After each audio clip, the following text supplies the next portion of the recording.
Hey, what's up, everybody? It's Nicholas Davenport, aka Mr. Mental Muscle, on the Mental Muscle podcast. And we have Johnny Dixon. You may know him from No Lab Coat Required. He's been on this channel a few times before, and I'm happy to have him back. So I won't go too much into a spiel because we're going to do this a little bit different, not such as a podcast, but we're just going to talk about some different topics. And hey, you might learn something. So you can give him a little breakdown for those who may not know you, but let's get into it. I'm glad to be back, Mr. Mental Muscle. If you have not seen any of my content, I consider myself an expert student. So my thing is, um, reaching my little hands into the world of academia and extracting out information that we could use. I have a heart for people who are newly health conscious, so a lot of my teachings and a lot of my videos have to do with trying to dismantle the complexity of a lot of these topics and really just break it down bare bones and say, hey, this is the mechanism behind this thing, and this is how you can use it to be a little bit healthier. And it's a blast, man. It's a lot of fun. So that's what I do. So to get into it, that actually is a perfect segue because one of the topics we said we might cover today is creativity. And I think your channel, No Lab Coat Required, is a perfect example of this because, like you said, you're getting health tips, facts, and this is nothing new. Health tips and the health industry has been booming probably since the late 80s. That's when it kind of became a industry per se. Before that, it was more like bodybuilders and people like that. But around the 80s, they got into like the step aerobics, the jazzercise, and then the 90s, it started getting into more like running with like Nike. And then 2000, you got CrossFit, and now we have Orange Theory, we have Peloton.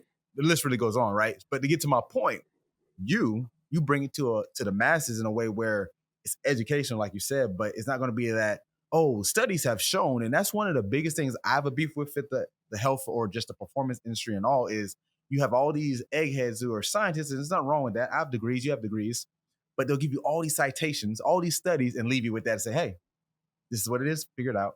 Then you got the practitioners who's got all the motivation to rah, but they're not really breaking down what you need to do. So you're that perfect middle ground because you're giving the info, but you're doing it in a creative, fun way. So how do you go into making an episode? Because when we talk about creativity, it's not just about being out of the box, but it's also being out of the box while still entertaining and making sense. Yeah, and still providing value. That's an excellent question. For me, creativity is it's an interesting thing because when people ask for me, they ask of me my job title, for example. Um, I don't say content creator. I rarely say content creator. I rarely use that word to even describe myself. But at the end of the day, that's what I do. I just never considered myself creative. And I think I check a certain box for people. I scratch a certain itch because a lot of the folks that do communicate health via media, like you said, it's been going on since the 80s, and there's always this health promotion. But in current day, there isn't a lot of people that seem to be having fun while doing it. I think of even the people who I've learned a lot from in terms of when I became newly health conscious and I started to just Google certain things like what the heck is even a carbohydrate and why should it matter? How do I prevent myself from getting a dad bod? The things that come up, they are good and they're valuable, but um, they don't keep me because they're void of personality a lot of times. It's just like you said, a bunch of eggheads preventing information. Um, and that has its place. And I get very nitty gritty sometimes and super scientific. So sometimes I am the egghead, but I know that can't exist. Me personally, it wouldn't be genuine if that was the only thing that existed. Like there has to be both. There has to be that personality in it as well. And I think if you stand on your principles, for me, like I have the principle of checking myself. Like I can make sure I have to make sure there's no bias in my work, right? It's really hard to you can't be like 0% bias, but I really do a strong bias check on myself. On top of that, I make sure that I'm continually learning, and I make sure that I'm providing value, and I'm driven by that alone. That I'm not driven by money or driven by being right. I'm always checking myself on that kind of know-it-all-ism. So those are just like a brief overview of my principles. And I think when you stay on your principles, then it allows for you to have a more authentic version of your creativity, right? And I think that's what's going to end up having people last a lot longer. And that's why I'm very bullish of my future and looking forward to what's coming because I think I've been able to establish the principles, stand on them, and say, hey, I guess in this regard, I can call myself a content creator. You know what I mean? So going off of that, that's a perfect example. And I got to reference your page, even though you're not a content creator, but you are, but you're not, but you're more than that because you actually go above and beyond than just giving us some videos. Your videos, and I'm biased because like so you got to check your bias. I'm checking my bias. That's how I first find you. I saw one of your videos, and as a practitioner, I was very moved and informed by it, and learned some things too because I can never know everything, right? But going to my point of creativity, your thumbnails. Let's go with that. I saw a video on your Instagram a few weeks ago and you're just going behind the scenes of you getting the right shot, the right angle. And I'm the same way. So that in itself shows your creativity because when you make content, you have to draw people in, and your thumbnails are very good. They're not over the top like the cliche ones with the crazy eyes, or you know what I mean. You do stuff that's like it makes a point with the title, but it's a little like oh, it's kind of interesting picture you got there with the face on the object, or you have like a dash of salt on the table, and it's like you just do things in a way where people say, oh, creativity is something you have or you don't, which is not true. It's not innate. And you even said yourself, Mm. you wouldn't outwardly say you're a creative person. But from what I do with my business mind by the one, it's a skill. And how does that go to you? Because you had to learn this stuff. So how do you develop your creativity and just overall skills in that manner? When I think of my journey in terms of getting to where I am now, I think to add on to that, actually, part of the reason I don't say I'm a content creator is because what I do and the information I involve myself with, it's so scientific. It almost seems like this universe that I'm in, it has nothing to do with creativity. We're talking about cells right now. We're talking about muscle cells. We're talking about adipose tissue. We're talking about the liver. Like, what does this have to do with creativity? I think because I'm always in that world, it's like I have this information to present. This has nothing to do with creativity, right? But you're right. I don't actually consider the amount of thought that goes into a thumbnail, the amount of thought that goes into how I'm going to edit a certain thing. Like, I actually have the most fun editing my videos, and people don't enjoy editing. Like, Mhm. I actually like going into that DaVinci Resolve program and picking apart like certain clips and making it funny, adding the music at certain points. Like, that lights me up. And to answer your question about um building it up and almost it's like a skill, I didn't start off well. Like, you can go to my page right now and you can hit the latest or the oldest, sort the videos by oldest, and my oldest video, you can see the difference between that and my latest video. Like, it's a jarring difference, and you can see the progression if you just watch from oldest to newest, the progression in terms of my editing and my camera presentation. Like you said, these are creative skills that need to be built up, right? I think for some people, it comes to them a little easier, right? But for me, I had to learn. I mentioned I use DaVinci Resolve. Like, they say the trick to using DaVinci Resolve, it's a complicated editor. They say it's a amazing editor. It rivals Premiere Pro, but the thing is, you got to learn how to edit. And Mm. that was my process. It's like I want to be able to produce these videos, but I actually have to learn how to edit. So with anything, it's a built skill, and practice over time can get you where you need to be. And there was a time, because if we're talking about skill building and practice, of course you have to make sure it's the right type of practice, right? We talked about that a little bit before we even got on the call. It's like you can do a bunch of something, but that doesn't necessarily Mhm. mean it's the right thing. So I can't remember who said it, but they said perfect practice makes perfect progress. You know what I mean? That's what actually builds the skill. So I remember there was a time where I was kind of just mashing buttons and getting my editing done that way. But it wasn't until I decided to say, hey, I'm going to use these hotkeys to be a little bit more efficient. Now I'm practicing the right way. And that goes with anything, right? Whether it's creative or even less creative. It's like, make sure it's actually applicable to you progressing and getting better, you know? Mhm. So that's a good point. I want to hold it there and come back to it, but I'm gonna bring it up so I can remember it. But you mentioned the perfect practice. So there's a guy, K. Anders Erickson. He died a few years ago. He was a psychologist who's the father of what he called deliberate practice, and the famous 10,000 hour rule was born out of that. But we'll come back to that. I want to backtrack just a little Mm. bit with something called analogical thinking. Are you familiar with that term? No, break it down for me.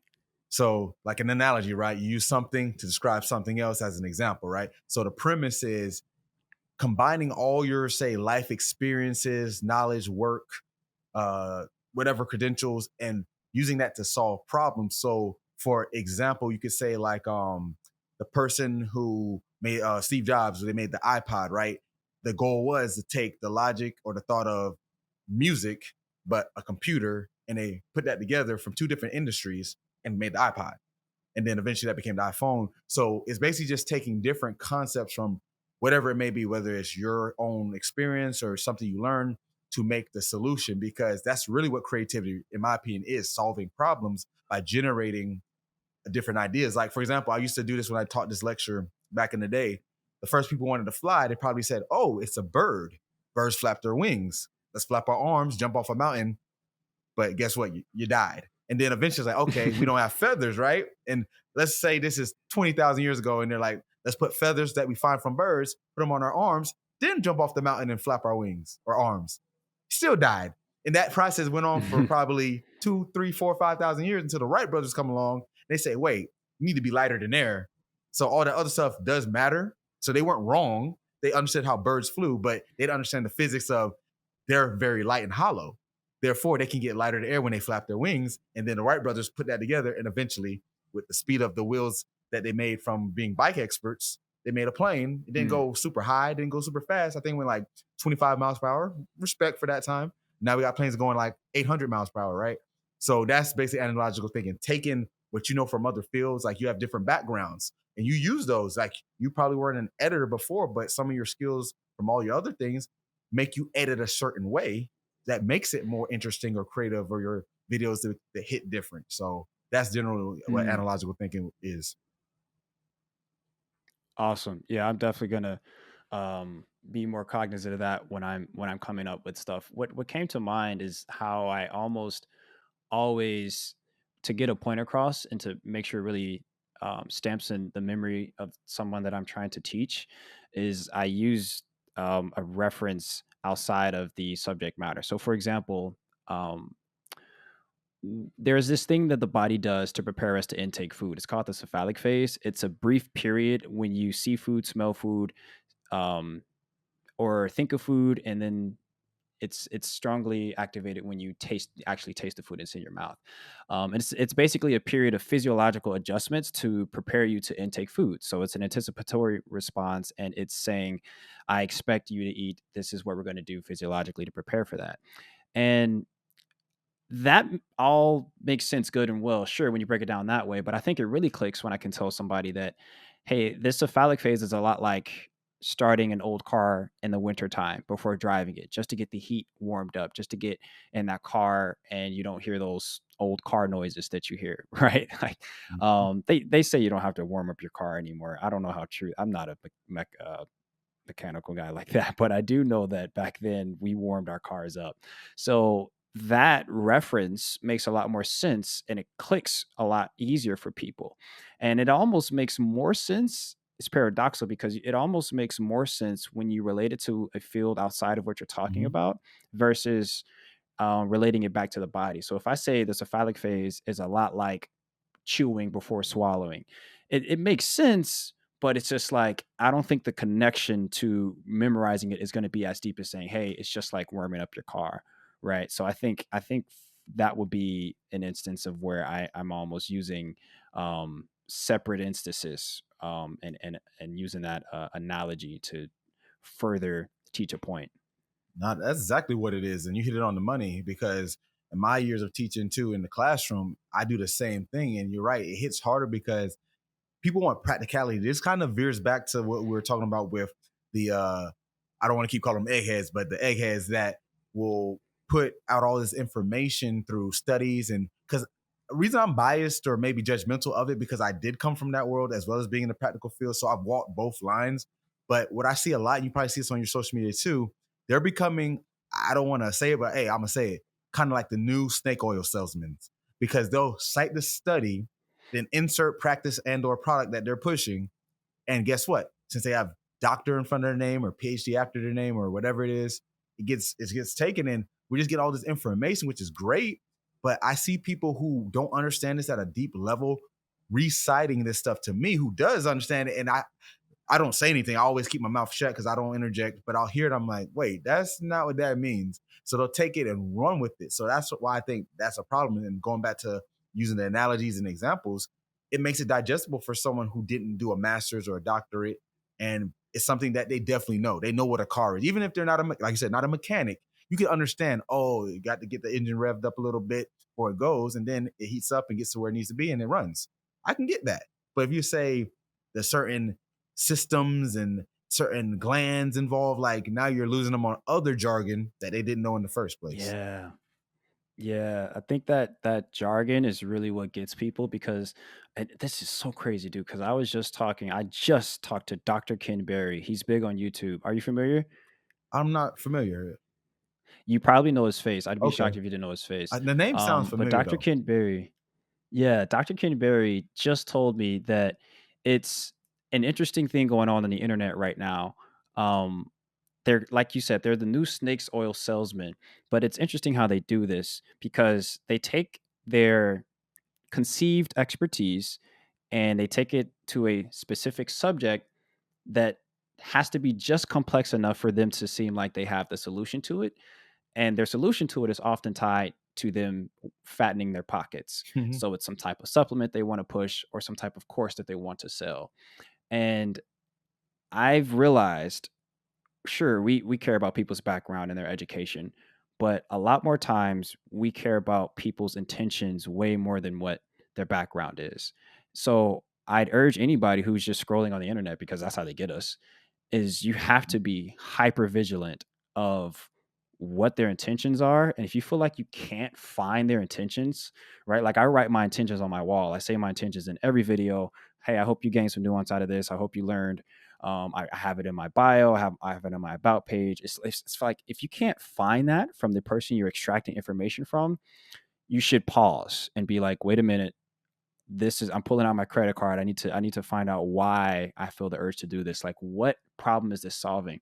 And I think that's part of the reason. If you just take the supplement industry for example, supplements are so compelling to buy in the moment because of we hear of what they do. It's crazy how it works. I was just talking about how shout out to my mom. I was just talking about how vitamin K works with blood clotting and all this other stuff um, with my mom, and she was like, "Oh, I need some vitamin K supplements," and I was like, "Well, no, you don't necessarily. I was just talking about how they work. And I don't know what it is necessarily about the human mind that makes us want to buy into it. But the moment we hear this is something that helps this, AKA some supplement, it's like, oh, I want that. And I'm going to go buy that. Right. And I think we do waste a lot of money buying useless stuff because of that. And I do think there are some people that take advantage of that because they know that's how we operate. That's how we think, you know? I think I don't want to say it, I'm gonna say it. I think some people are just lazy. Like, at the end of the day, because it's not lazy in the sense of they don't want to work, but it's like if I have option A, hard exercise, being mindful of what I put into my body food wise and otherwise, or a so-called supplement that like you said, overgeneralize a complex because they don't always outwardly lie. Sometimes they're not wrong. It's just they're magnifying what it actually does 100. It's like vitamin C, right? That's probably the biggest one, right? I forget was it airborne or something like that, where the lady who invented it, she marketed it as like, oh, I was a teacher and kids get sick all the time and I was always around them. Therefore, I take this vitamin C, which is good for immune function. But it turned into like, oh, you take airborne or forget the other one, emergency, and you won't get sick when you feel the sniffles coming. And it's like, oh shoot, let me take 10 million milliunits or whatever. And it's like, Mm. maybe you just should eat foods with vitamin C and you'll have that same Yeah, effect. But it's easier to be like, here's my pill when I think I need it versus no, just live a normal life and have a regular diet and you got it. exactly. Febreze. I think of the origin story of how Febreze I don't know about became that one. successful. So Febreze was having a hard time launching and actually being successful in their early years. For those that would be unfamiliar with Febreze for some apparent reason, it's when you have your spray bottle and you spray it, it smells good and it freshens up the room. So um, they were having trouble launching and being a good company at the start, or having high sales at the start because they couldn't have a good story behind their brand. And they started using the trick of association, which is what we are susceptible to as humans. Association is when you essentially make two separate things agreeable. So when one thing turns into a cue, you are able to then respond to the cue. So it's a cue and response mechanism. So Febreze, it was a great product, eliminates the odor, but they couldn't get people to buy it off the shelves. So what they did was they made a commercial about spraying Febreze after you clean up. So instead of masking a smell or any other scenario you'd use a smell good spray, they said, "Hey, use this after you clean up." And now every time you clean up, there's this association to give it a couple spritz in the air because Hmm. now it's clean. It's like you don't even feel like your place is clean until you take out that Febreze after you've cleaned the room. And next thing you know, this commercial goes out and the Febreze is flying off the shelves. And people are continually buying it because every time they clean, now they have to spray Febreze to get that clean sense. And the power of association is what drives a lot of our actions. So when you say um you think a lot of people are lazy. I agree too. I actually just posted something on my story and I deleted it. I went on a mini rant about people being lazy, but I deleted it because I realized nobody cared. And but I think it's one of the plagues of of our time, especially now for this generation, because we have so many things at our fingertips that's just calling for our attention and distracting us. But really, if I could make even more sense, this kind of a plague of laziness, I think it has a lot to do with the level of inconvenience we experience. So if you think about people who achieve a lot of stuff, they just embrace inconvenience a lot more than those who don't, right? There's a spectrum. There's a spectrum. Those of us that embrace inconvenience more tend to get things more done and achieve more things than folks who are more averse to inconvenience. And it's essentially humans naturally take the path of least resistance. And because of that, it is a lot easier to just see a headline and say, hey, this is going to help me in this thing. And they just buy. But there isn't any legwork to check up on the details or the context or actually read the study. It's just this thing is in my face and it makes sense right now. So let me go ahead and give them my money, right? And I think that's one of the biggest problems right now. No, so many things on that was one. You taught me some things with the Febreze, and I'm guilty of that, spraying it. And I didn't even had a boom moment when you said it. I'm like, dang, I do that, and I don't even think Yeah, about why. It's just like, oh, I just mopped up everywhere. I wiped down the counters, get the Febreze, and then I do it. association. Yeah, so it's just so much to that. But yeah, going to the other points, it's just that, like you said, like when people do these things and they don't know why, or they want the least inconvenience they can go through. And I like how you said the people who do overcome become what we call greatness. They're okay with that inconvenience. You know, I word that similarly, but I like how you worded it just there. I'm gonna have to start using that. I'm gonna clip that for sure. But Steal it. yeah, so man, this is some good stuff. We're only 20 minutes in, but let's segue you because this kind of goes perfectly to the next part. Since you say people who achieve greatness are okay with inconvenience, so we mentioned a little bit when you talked about like practice and becoming better. So let's go back to that thing I mentioned with deliberate practice, the Anders Ericsson guy. So said the 10,000 hour rule. I'm sure you probably heard about that. That's probably one of the most overused terms. And when it comes to peak performance, and his book is actually called Peak. But 10,000 hour rule, for those who don't know, is if you do anything 10,000 hours, you'll become a master. And they took that Mm, and ran with it. And like you said, it can't just be doing anything just because. It has to be intentional, has to be structured, has to have critical like assessment of, is it improving? Is that just saying, like, I'll use an analogy, racing a car, right? I'm not Jeff Gordon. If I went on a NASCAR, I'm 35. I've been driving since I was 17, so almost 20 years. I can't go to NASCAR and win because you can say, "What, Nick? You driven for 20 years?"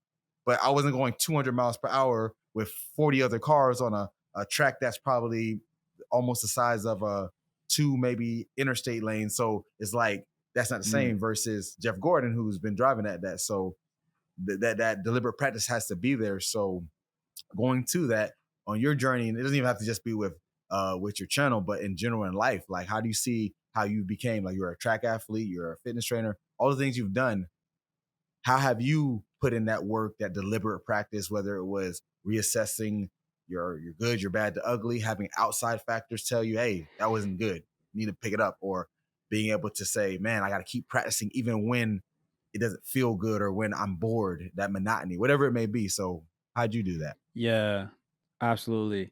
Um, I don't spend a lot of time on my comments because of that reason. I actually am my biggest critic. I naturally just criticize the things that I do. Nitpicky of the small, the big, at all. Like I'm sure after this conversation, I'm gonna be able to look back and be like, I should have said that, and I just that's natural. But in order to, I'll say this, I for as technical as the conversations that I have online with health science and things like that, I'm actually not the most um, I'm not the most efficient learner. Uh, in a lot of regards, I call myself slow. In a lot of regards, I need to go and like reteach what I just sat through. So through college, um, I didn't learn like as I was sitting in the class. A lot of the time, I had to go and take the information back to my dorm, sit down, and kind of relearn or kind of bare bones teach myself what I just sat through in that lecture because I can't connect the dots as somebody's trying to teach me in real time. I just was never really able to click on and latch on to the information in a meaningful way until I had that separate time where I was deliberately learning bare bones and teaching myself and building the foundation that way. And that's I found out is when it sticks the most for me. So you relate that to my attitude toward it. It's more so my level to apply myself. So when you think about building something up like a YouTube channel, for example, you think about putting in the deliberate practice, the 10,000 hours. You have to first agree with yourself that this is something you're going to apply yourself to, right? I am a decent cook, but I'm not Gordon Ramsay because I didn't choose for that to be my 10,000 hour of mastery, right? Um, I am sure I could probably pull off what he pulls off, but I didn't choose to practice in that area. I chose to practice in this area. So for me, the way I was able to um, kind of keep going and stay focused is I didn't really get caught up into the results. So a lot of my early days, when the view counts were low, there was no money coming in, and there's discouragement around every corner. You can't get caught up in the results. I didn't get caught up in the results. I told myself on to the next. So I'd put a video out, and I mean, immediately within the next hour, I'd be working on the next video without even checking in on the results, checking in on anything, because I understood that the process is what matters. If I don't have the muscle to build this up and get as far as I can, putting in the reps now when there's nobody here, that's gonna be questionable when somebody is here. I don't know if I'm going to be able to pull this off in the same regard. So I'm building the strength now, and I think if you actually want to do anything that's worth achieving, you have to get used to that concept that nobody's going to be here early on. Nobody is checking for you, and fall in love with doing it anyways. Fall in love with making the video and then the next video and then the next video and then the next video.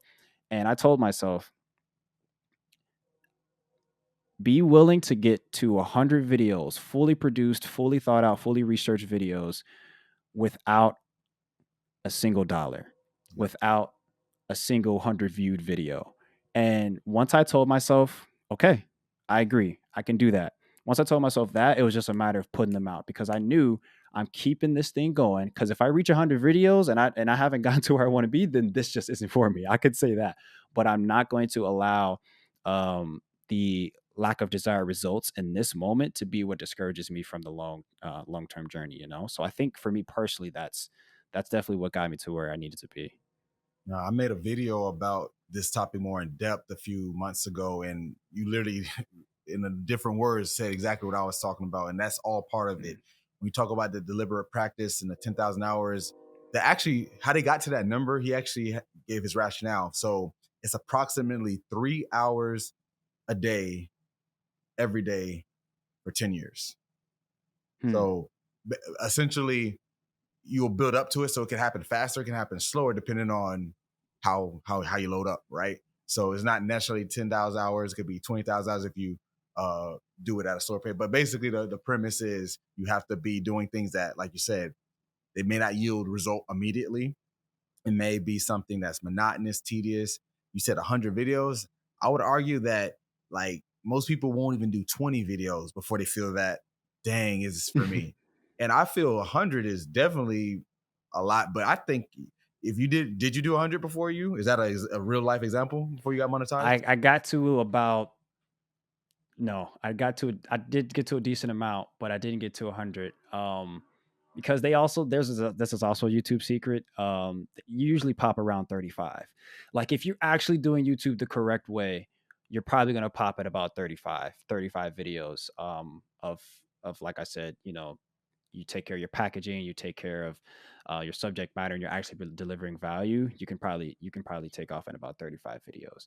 But Interesting. I knew I had to dedicate myself to about 100. I can't remember exactly where I got, because the thing that YouTube does is shows you like your shorts in that number too. So I don't know how many exact videos, but I know right now I'm sitting at about 115-ish videos, and I didn't really say I was where I wanted to be until maybe 7 videos ago. so close to 100. Well, to be fair, If you yeah, with shorts included, you'd say. with you and channels like yours or similar to yours, I would call there needs to be some inflation for that because your videos are more in detail and take a little more production value. Like, let's say, for example, something, and it's not talking down to these types of channels, but let's be real. There's some channels where they can get away with 2 minutes of just, let's say it's more of a comedy channel. And that doesn't make it any worse because we all need laughter. I love comedy channels.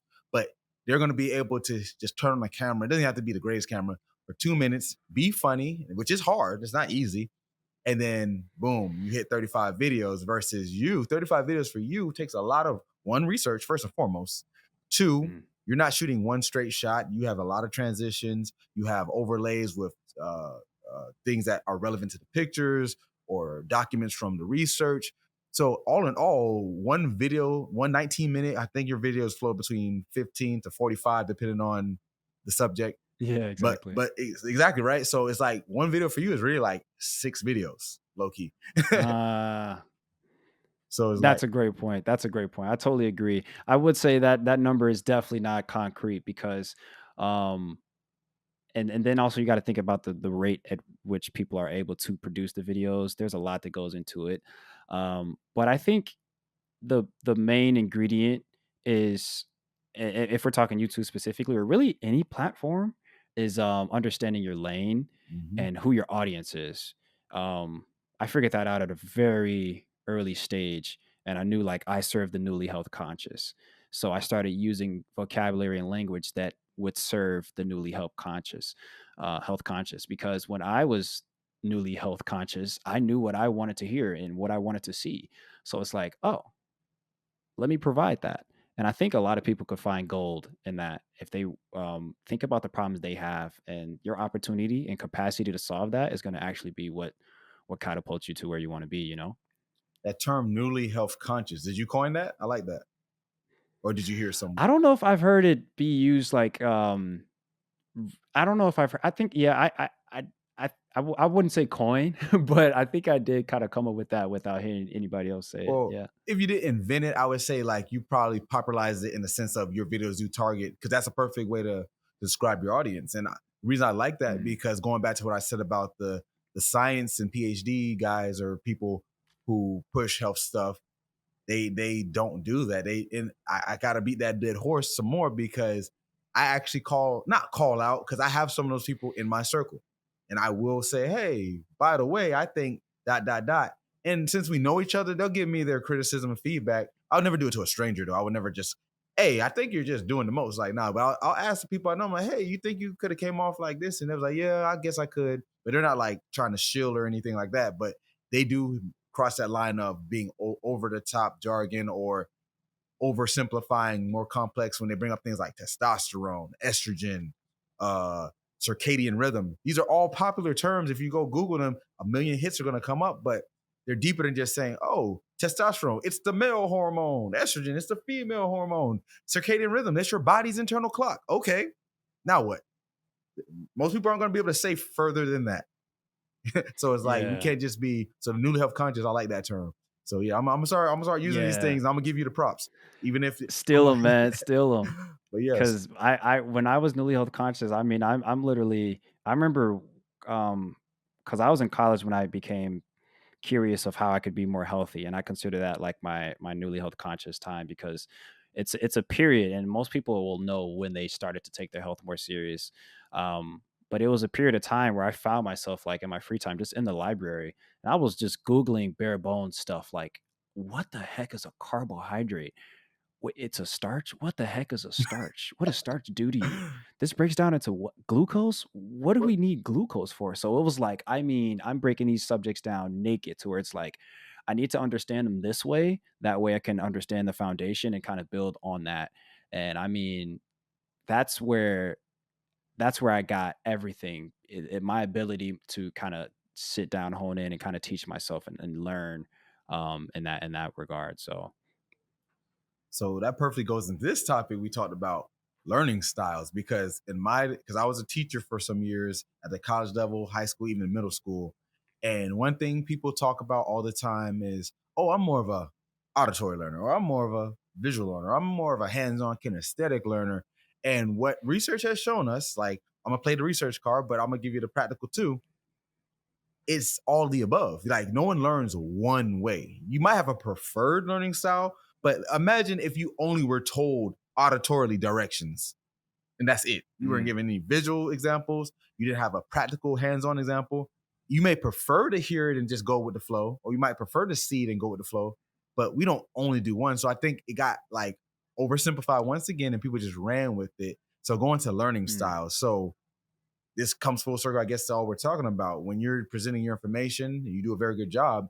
You do visually show us, you give us the text, the auditory, and then obviously we're going to get some practical examples through your actual examples in the videos. So, what are your thoughts on like learning styles? Do you have a preferred one, or did you believe in the one only myth, or what's your thoughts on those things? I never I remembered when I was shown the learning styles, and it was in a classroom, and I immediately thought, um nah, I need all three of those. I need Mm-hmm. all three. I'm not just listening, I'm not just watching, and I'm not just doing. I need all three.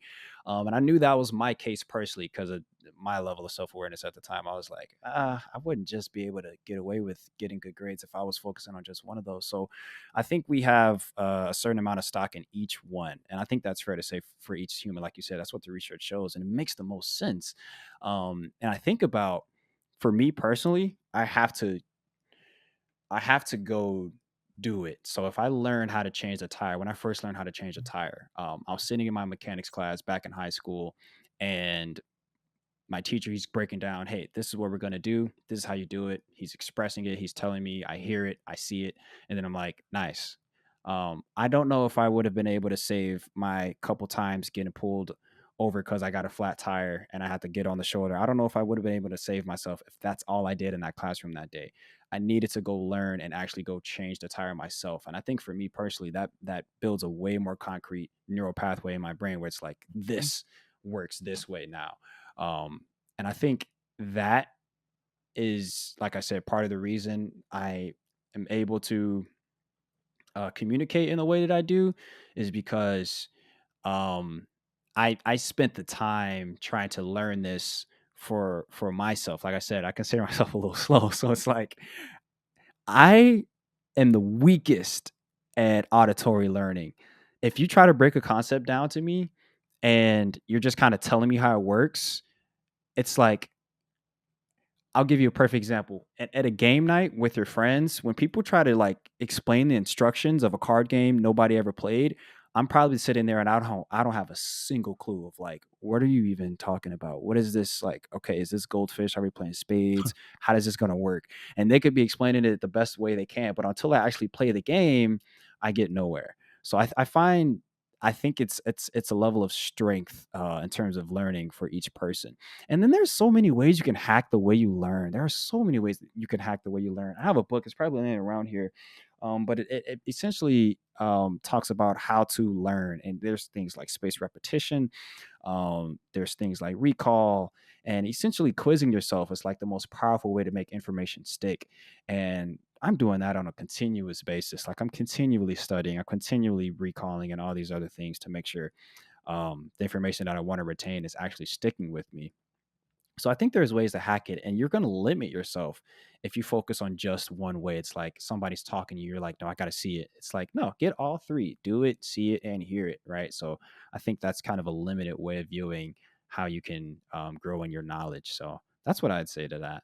Nice. And I agree. And it's like a lot of people don't practice these things either once they get past, school age, 18 years old, unless you go to college. And even if you go to college after 22 ish, you're not really doing much of these things repetitiously. Like if you're the person who says, I'm a visual Mm, learner, you're probably never going to even give thought to trying to be more hands-on or more auditory. You're just going to always go, I got to see it. I got to see it, because there's no need to. Like I had someone I was talking to the other day, and we were just joking around because we were saying how most people after high school or whatever, maybe in college, they don't ever have to do anything that requires this type of thing. Not saying they don't think, obviously, whatever job you do, whether it's high or low tier, you're thinking, you're doing something, but the demand that's needed, like they're not like us. We're gonna read a research article, maybe not for fun necessarily, but we're not gonna be mad at it. We're gonna be like, oh, cool. All right, I can understand that. Or we might write something out just because of the joy of we like to do it, or the editing the video. These are just things that we find joy in that most people would not be doing unless a classroom told them. So learning, I feel, is just the whole system's, we can get into that. It's another topic. That could be a whole nother podcast. But the oh whole learning system man. from day one was corrupt. Even how we use senses. Right? I with the cadets at the police department I was telling you about, working at with my company. It was like 60 of them, right? And we were talking about different things. And one of the challenges, I always, obviously, mind body one. I try to stimulate their mind in all types of ways, whether it's cognitive training, mindset training, or just learning. So I asked, simple question, you think, but it was kind of a trick. I said, how many senses do we have?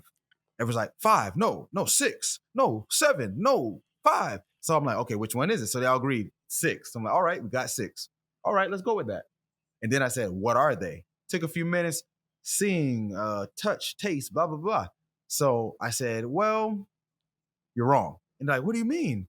Oh, I knew there was seven. Like, actually, they say it's between maybe 13 and 20, depending on what you Wow. classify as a sense, right? Because proprioception, you're a fitness guy, you probably heard that term before, your awareness of Hmm. your body in space. That's a sense. Nociception, the sensation of pain, the sensation of temperature. You can maybe put that under touch or feel, but it could be its own thing. So it's Mm. like we limit ourselves so much as humans. And I guess it's going back to what we said before. What's the least inconvenience way to look at this thing? Well, if I'm just going to learn by seeing, I don't have to worry about all those other things. If I only got to worry about Ah. being good at, oh, I have a great hearing, but my eyesight sucks. Well, maybe you need to practice on your visual scanning. You can improve this. And it's like going into Mm. the newly health conscious. I'm more, I guess I'm gonna piggyback. I'm like the newly performance abled. Like that's more my side. I'm giving you Mm. the way to be able to perform, right? So our thoughts complement each other a lot. So you got me thinking right now. You put me on a little, I was Yeah. on my pulpit for a little bit. Nah, I love that, man. I love that. I think it's all valuable, man. I think it's all valuable. And back to because I for me, I feel burdened and unjustified if I don't practice what I preach. Um, I want to not only be able to out when I make a video and it's out, I almost feel a sense of like silliness, I guess I can say, if I'm not able to recall what I just talked about, because I spent countless hours studying it, countless hours editing on the topic. So I probably heard myself say it over and over and over to get the edit through. And then it's out. And then 2.5 weeks later, I can't remember the name of that one thing or that one mechanism I was talking about. And that is not what only makes me feel a little silly, but makes it feel like I don't want to just push this stuff out so it could be a one and done. I want to be able to retain this information. Mhm. So I actually have to find myself sacrificing some of my free time to study. And I don't think there's anything like it's fun in a certain degree, right? It's not rewarding in the moment. It's not like so stimulating to where it's like watching Netflix or playing a video game, but I'm choosing to study instead of those things in certain times because I realize at the end of the day, this is what's going to help me grow and develop in my area of expertise, in my area of where I want to succeed or my business, right? And that's where I would apply that is understanding the burden I feel to my audience and the burden I feel to even me just being the person that I visualize myself being. Um, I see myself being a certain well-studied guy, and it's like you're not gonna just be that by accident. I'll put it this way: I say life is a lot like the stock market. Let's say I want to withdraw X, let's say $1 million in a certain amount of time. Um, in 25 years. I'm not just going to get there by accident. 25 years from now, I'm not just going to be like, all right, I deposited into the stock market here and there, or maybe one good time when I was feeling it, and now I'm ready for my million. It's just not going to be there, right? It just doesn't work like that. You have to make continual, regular deposits over time so that you can actually extract and withdraw that $1 million. Yep. I want to be able to box jump 15 inches when I'm 80.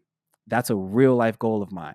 But it's not going to happen when I'm 80 by accident. I'm not just going to wake up one day I'm 80 and be like, all right, let's give this a shot. No, I have to make continual regular deposits on these bones and these muscles and be able to withdraw that goal once I'm there. And I think for me, I had to sit down and be real with myself. In order to get to where you want to be, you have to make continual, regular deposits, right? You want to be well studied, study continually, regularly. And then over time, you'll actually see yourself being the person that you want to be.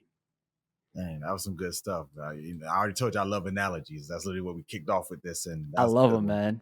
man. That's a perfect one. And that being able to box jump at 80 at least 15 inches, that's something like we could say right now as able-bodied younger men that okay, but it's like when we get there, it's like dang, that might be pretty hard. And like you said, it don't happen from being 77. It's like all right, I've had 30 years of nothing.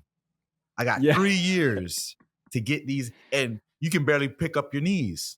So I highly Yeah. doubt that. But that's so real because if we bring this back to like just longevity, whether it be physical, mental, that's the biggest predictor is what you were doing 40, 30 years old. That's what predicts people who get Alzheimer's, dementia, osteoporosis. All that is preceded Mm. by 20, 30, 40 years of sedentary life. And you're in the fitness industry. I've been in the fitness industry. It's like I've done thousands of body scans on the body composition assessments. I've done fitness tests, and it's like you'd be surprised how many people I've seen. Like people hear that number, right? 70% of America's overweight or obese. I can literally tell you firsthand. I've been on the front lines. It's not a pretty picture. I don't want to Yeah. sound morbid, but this is real life. And I've seen people I had to look them in the eye and be like, you have some work to do. I can't laugh. I can't sugarcoat it. I have to be like, hey, 48% body fat at 31 years old. We got to get this because guess what? It's only going to get harder from then on. And then you're 55, you're not going to be able to work out. Then you're going to be 80. You dang sure ain't getting no 15-inch box jump. So, wow, Yeah. that's some powerful stuff, man. Yeah. And one more thing on Absolutely. that note, because it's funny how all these, like I said in the when I emailed you, and it was like we just let it flow, and it's kind of like they all woven with each other because one of the topics I guess we'll wrap up with this one was can intellect or does intellect guarantee success? And what you just said goes into that with the stock market analogy because you're a smart guy, but at the same time you said I love learning. I didn't always understand everything, so I had to figure out how to understand it. Everything you said is the recipe for a person to have that quote unquote future success because intellect only gets you to the table, right? There's plenty of people I'm sure that were in your class because I know that there were some in mine that were A students. They knew every answer to everything. And I see them on social media. Not saying they're doing horrible, but they're not where you would think they would be given their straight Mm. A's or their cum laude or whatever it is. So, what's your thoughts on that whole intelligence and gifted programs at young ages and how it could be a hindrance maybe to future success? Mm. Mm. Um, intelligence to me is the amount of the subject matter that you actually know and understand that you can recall and say, hey, this is this. So, for example, um, anthropology is a subject. And the people who study that are probably able to talk a whole lot about culture. They're talking a whole lot about history, and they know a lot about what they're studying. And I'd call them highly intellectual. But you put them in the room full of psychologists who study something totally different, then their intelligence level may dip relative to the psychologist for that subject matter. But that doesn't negate the smartness of the psychologist or the anthropologist. They're both smart. I think intelligence is applied knowledge of the actual subject matter. So in order to succeed, like you said, you don't want to be somebody who has the intel. Like you said, that gets you at the table. But there's a whole nother, we're talking a whole nother component of ethic and skill it actually takes to be able to achieve something and get to a goal. Um, and it has a lot to do with, like you said, the pressures of life is really what allows, it's really what makes people so lazy in a sense, right? And I'm using the word lazy as a very in a very literal sense. I'm literally talking about the folks that choose the path of least resistance the most often. So you think about those highly intellectual people who, like you said, you see them on your page now, you think they'd probably be a little bit something greater than where they are, or in a different position. And I almost always resort back to the chances and the opportunity that life gives us. Are we are we taking advantage of those, or are we kind of letting them by? And this is what I realized. I have another analogy. Mhm. Let's say you have two carpenters. One carpenter is going to go out and collect wood only when it's convenient. The sun's got to be out, the wood's got to be dry, it's got to be perfect conditions. Then he'll go collect some wood.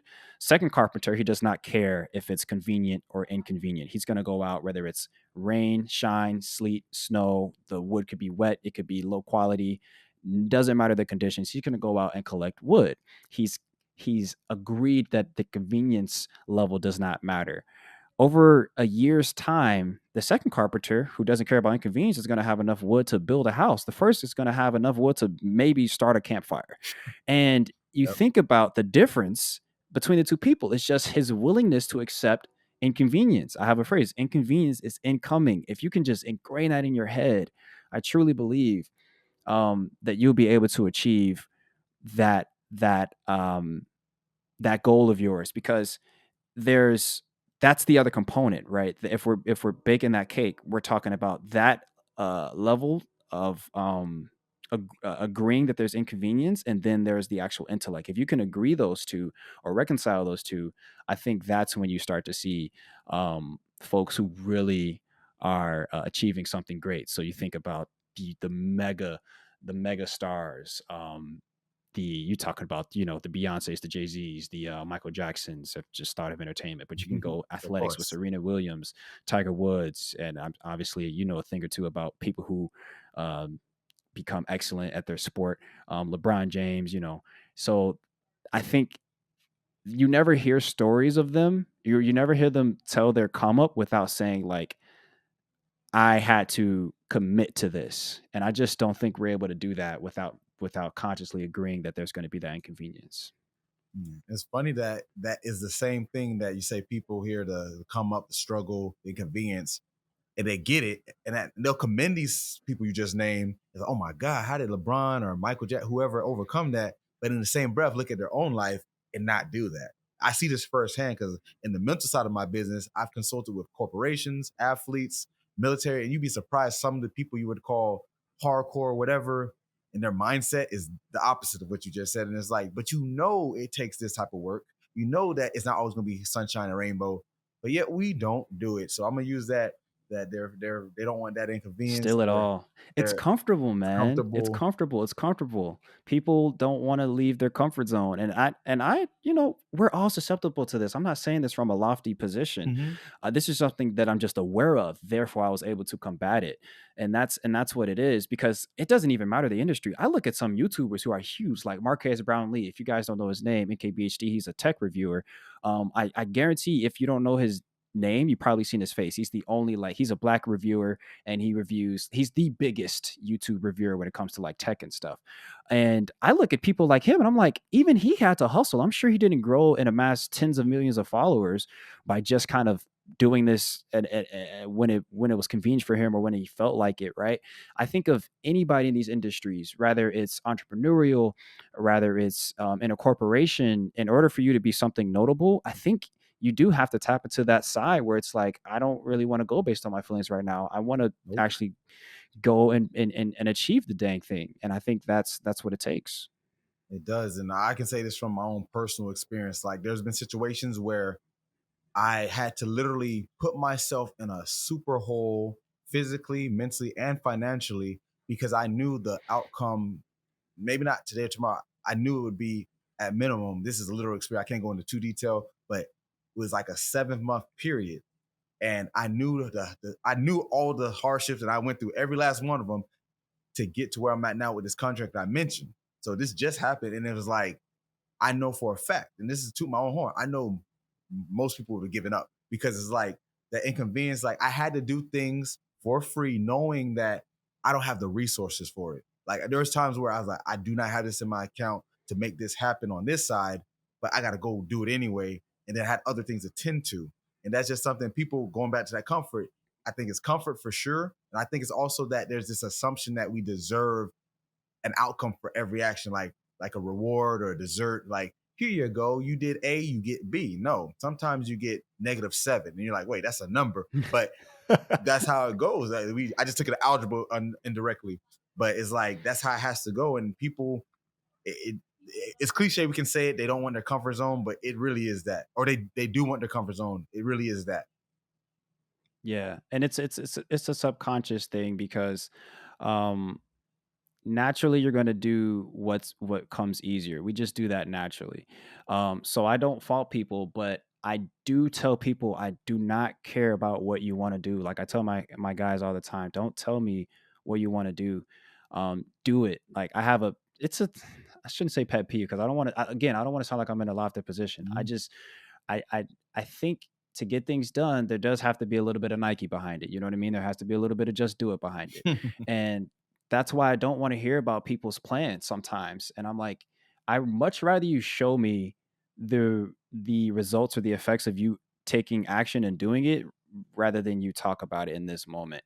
Um, and I don't fault people because we live in a world that's just highly inconvenient, and naturally going against that pressure, it's tough. That's why you got people who take like cold showers and stuff. Like they say that there's now cold showers is nothing I dived into the research wise, but a lot of people say they take cold showers so they can build up the mental fortitude to do things they don't feel like doing. I can't. I tried. It's not me. I don't do cold showers. Me personally. Um, but one thing I do is when I'm working at my desk, I try not to be sedentary for over 30 minutes. So I set a timer and I Pomodoro my work every 30 minutes. I'm going to get up and I'm going to go and just move. Whether I'm stretching, I may knock out some squats or some push-ups. I'm going to move for 5 minutes and then get back to work. There's times I don't want to get up from my desk. I'm like, oh, the timer went off. I don't want to move, but I still go and do it because I'm telling myself it's just because you feel that way does not necessarily mean that it's the right course of action, right? You still have a goal in mind. You want that longevity, you want that health. You don't want to be a sedentary worker. Then you have to get up and move, right?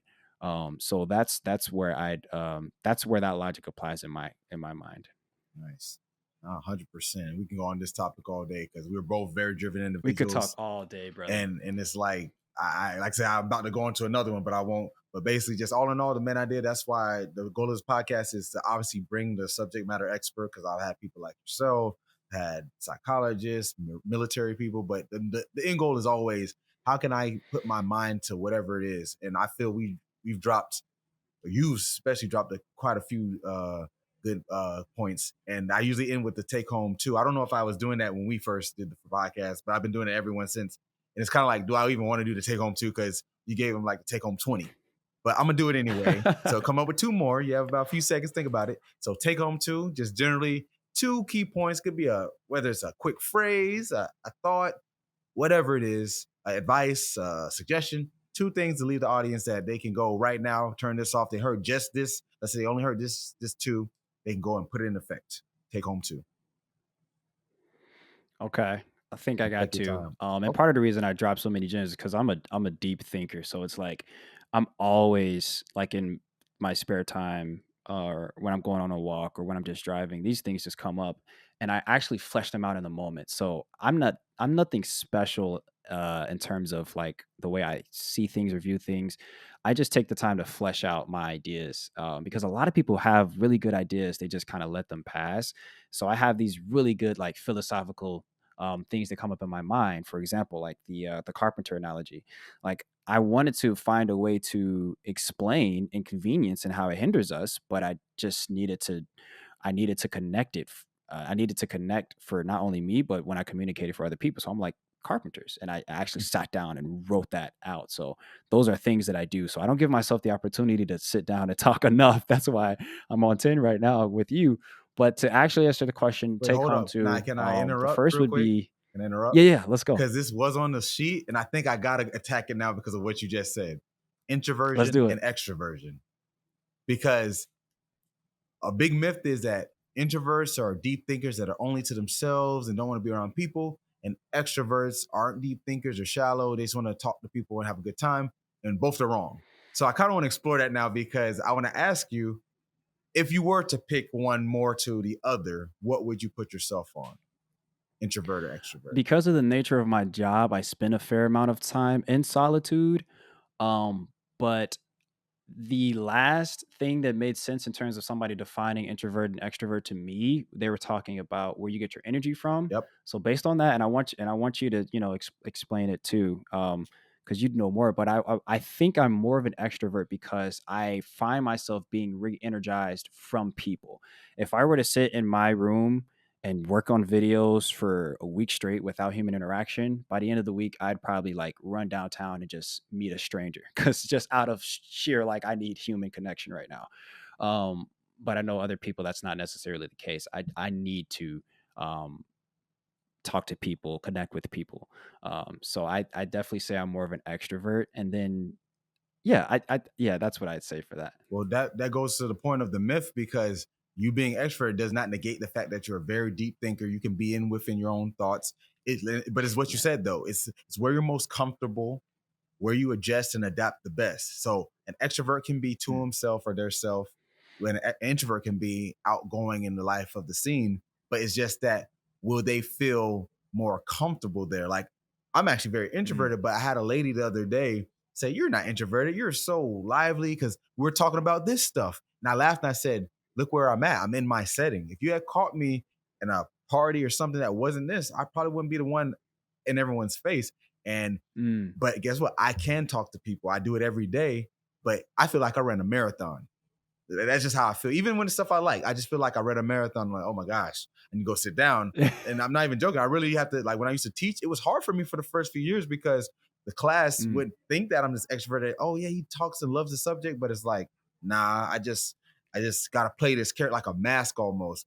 So yeah, mm, with you, I can see you being extroverted, but guess what? The name of the game isn't am I this or that. It's like, can I utilize it when I need it? That's the best performers in any mm, field, in sport, music, obviously, definitely music, business, are the ones who can shift it. And we both have to do that. Like, you're behind the camera, like what we're both doing right now. We're both by ourselves. There's no camera. People say, "Who shoots your video?" I'm like, me, a tripod, yeah. and it's like I'm by myself a lot too, other than when I'm on site with a contract.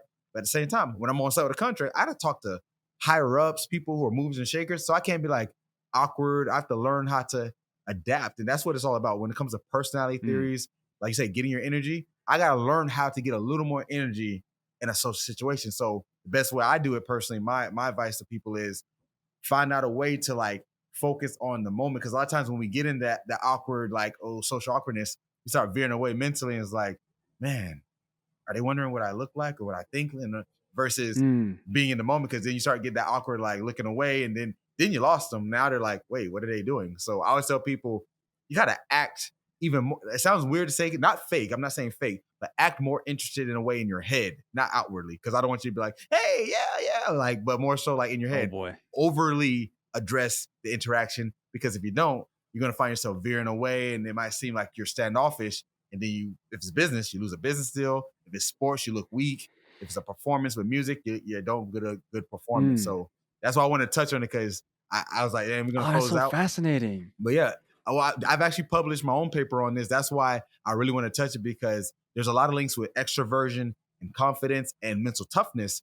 Because Mm. going back to that social situation where if you got to be around people and perform, it would make sense that you get energy. So think about someone who's introverted. They could still be the top baseball player or football player, but think about when all the lights are on you and it's like, so last free throw, the whole stadium is screaming your name, whether it's good things or bad things. Make it, Johnny, make it. Miss it, Johnny, miss it. Whatever it is, it's Mm. you. And if you're introverted, that might be hard, because now you're thinking like, dang, everyone's going for me, versus like an extroverted person, like, yeah, they're going for me. Or if they're hating, okay, I'm cool with that. I like that. So it affects. So studies Yeah. have shown that the more extroverted person tends to be, this was mostly with sports, but it carries over to a lot of things, tends to be the more higher performer. So that's why introverted That's people so have to interesting. learn these traits. That's why, have you ever met a person, and it's not every tech person, but a tech person, they tend to be on the highly introverted side. Not all of them. There's some that can Yes. talk and speak. But when I say introverted, I'm not just talking about they're not one to interact. They're literally like, they're very uncomfortable. They're short.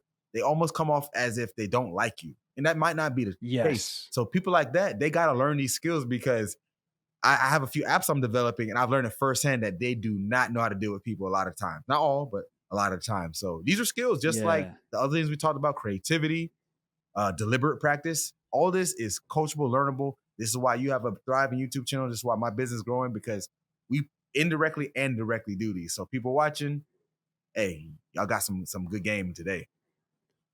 That's an excellent way to break that down too. The extrovert and introvert conversation. I learned a lot just now. Very interesting. I'll You send know you what the I thought of? I article thought too. of because you brought up sports, and I thought of people consider Derrick Rose to be introverted, and I don't know the guy personally, but he's gonna go down in the Hall of Fame.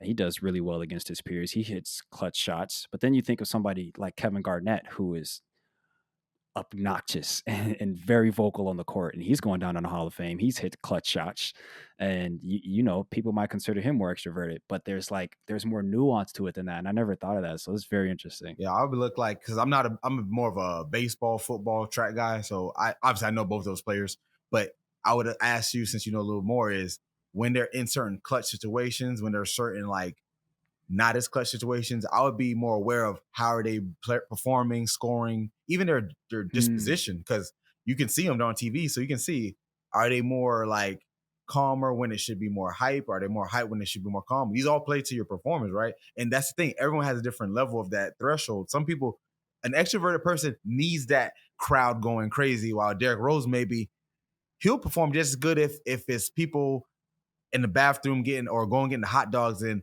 the game's on the line, and yeah. people are just checked out because it's not a big game. He might still play just the same, because he didn't need all that attention. So these are just things that Mm, you made me think about now when it comes to that. that's dope. But yeah, That's so dope. should we do the take home too, or we wrap it up there? What do you think? Did I give the take on No, to? I interrupted you. My bad, because I was like, I wanted to touch that Oh yeah, extroversion, yeah, that's right. introversion Yeah, thing. that's right. It was worth it. Totally worth it to hit that corner.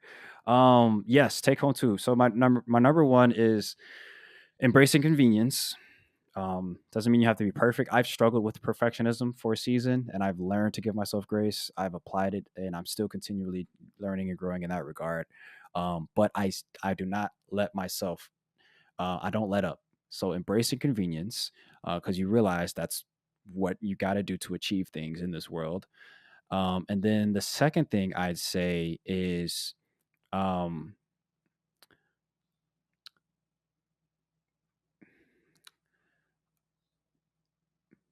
watch out for your expertise. So how can I frame that in a more interesting way? Um, so be vigilant of, or since we did, I guess we can talk about that instead. I'll scratch that. Embracing convenience, and the second thing I say is be vigilant of what you're consuming online, in terms of the intentions of the people who are pushing content out to you. Right? If you can't really read their heart, I think you should be skeptical, and then you should probably assess your next actions in terms of if you're about to buy something or anything like that. Give more context. So yeah, that's what I'd say. The context, I This think was so that fun. of course. But I'm getting energy from this, feel me? Because this is where I thrive, you know. But if we're talking about like Yeah. the game, for example, I probably wouldn't get as much energy. And I'm in the sport. That's the funny thing. People say you're in the sport world a lot. Like I have a term from a guy Mm. named Justin Sua.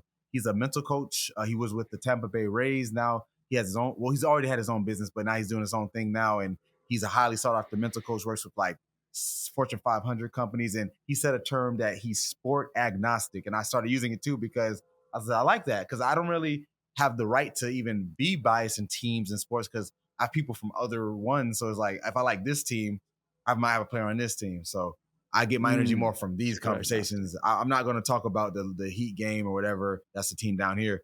But it's like, I'm not opposed to it, but I get my energy for talking about this stuff. That's why it's always like, I live here and it's like, he can't, because that's the only time people see me because social media, right? They don't know me personally, but every time they see me, it's talking Right. about this stuff. So all in all, that was good. Context is definitely needed because without that, we're gonna think everything's a cure-all, fix-all because of a simple cosign from a either expert and or even worse, a celebrity who just has a lot of following. That's even worse than an expert, you know. But that we can get into that. So put where to find you at social media, YouTube, of course. I'll put it on the screen and we can check out. Yeah, you can just Google "no lab coat required." Hopefully, my Instagram comes up. Hopefully, my YouTube comes up, depending on how big I am right now. Or you could just go to YouTube and search it up directly. If you do want to support me, these hats are available. There's the two tone one that I'm wearing, and then there's an all black "Do More Listening" hat. If you're interested in copping some merch. But other than that, man, I just enjoy when people come by and they learn Mhm. and they let me know that they learned. So that's my whole spiel. This was fun, Nick. Appreciate it. All right, no problem at all. I'm gonna have to check out the hats. I don't really wear hats like that, but I might have to get one just to support either way. So thanks Yes, for tuning sir. in, everybody. This was great as always, and as always, get your mind right.